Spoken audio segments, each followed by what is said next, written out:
talking a little bit about elbows. We've got to get the most efficient, economic thing going on. First of all, that means both of us are training to win. Neither of us are going to hold focus mitts for somebody else. Neither of us are going to stand behind a heavy bag while the other guy gets to hit it. That is a waste of partner time, right? So focus mitts for us looks like chain punching, right? He doesn't want to here. Here, hit my hand, Isaiah. Now, if I put pads on my hand and I got to block his punches with palm strikes, that's an okay drill. That's how we do pad work, right? And then when he goes to do knees, I'm doing Gonsao with my pad, right? Sorry, Isaiah. Oh, he got me back.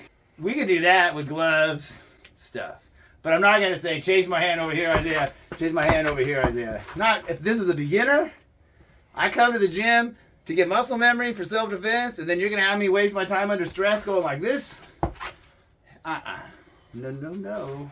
That's where sport goes wrong. That's where fitness training, thinking it's self-defense training, is just as flawed as these TMAs thinking their fitness training works any better. All right. So we're trying to anticipate an infinite number of possibilities. What one answer can offer the most opportunity, go to 2 and 3 answers, right? So that is the universal solution. Muay Thai, it does this. Jiu-Jitsu does this. The legs come up.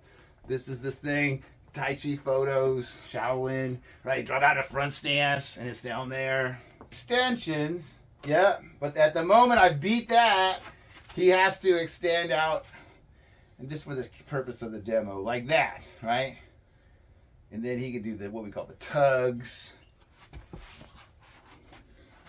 So that's an application from a Chum Q monad. So it's from this in the Chum Q, right?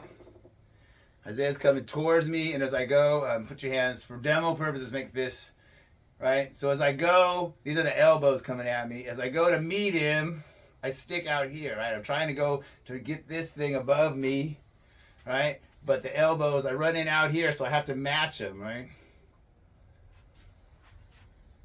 And so that's an application of this part of the wooden dummy. I'm going up like that. On the inside, it's an inside arm. I know this is really for outside, but if he's grabbing me and I go up, from this side, so if he's this way and I get a turn, I'm going for the Chum Q above the head, and then I turn inside. Yeah, and he could do a hook right there, right? Of course he could, right? But I'm going to try to take him that way. It would be the worst case. If we set that up again, he should probably try to hook me here. That's his best chance.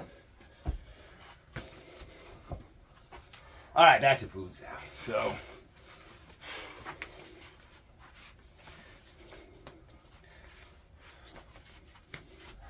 that was a moment of it, right? Doesn't work out here. He can go into the middle and win here. Too quick for me, right? But when I come in here,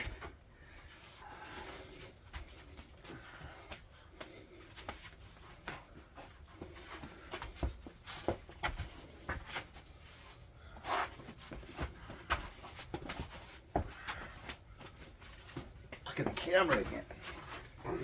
Right into his friend, the dummy.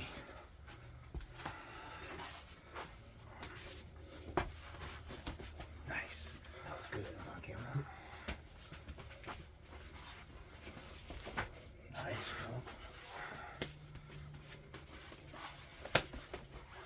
Nice. What would that look like? I was going like this. And he stopped. This is a teachable moment. He stopped his hand right here. And I was in some kind of... So, if he doesn't stop, it looks like this. And the more I put into my trunk, the worse it gets for me right here, okay?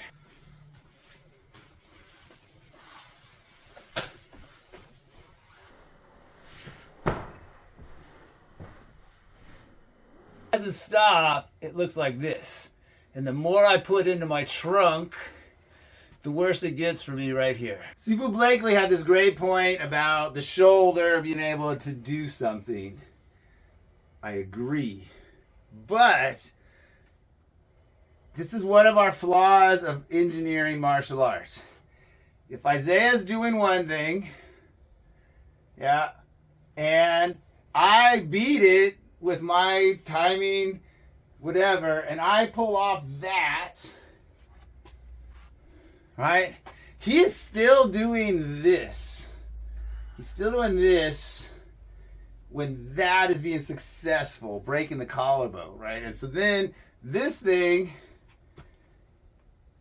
is after the collarbone is broke. If this side, so too much martial art ignores the fact that if that happened, crack, broken collarbone. And then he's saying you could use your shoulder right here to push the guy off balance. Oh, no. You cannot think like that in your planning. That's like way out in the possibilities, right? A motorcycle could drive up and hand you an Uzi too.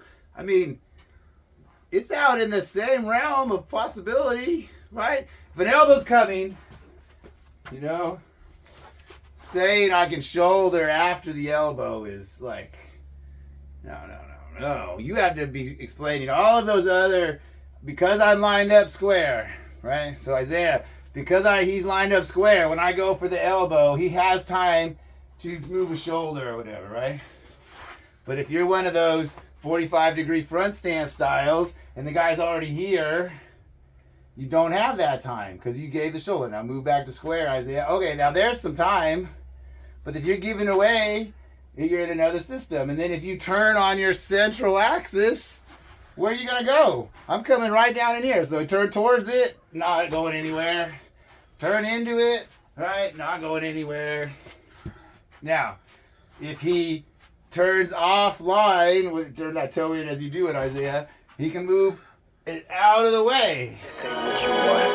Right? And if he turns offline, outline, he can get my blind side. The bar will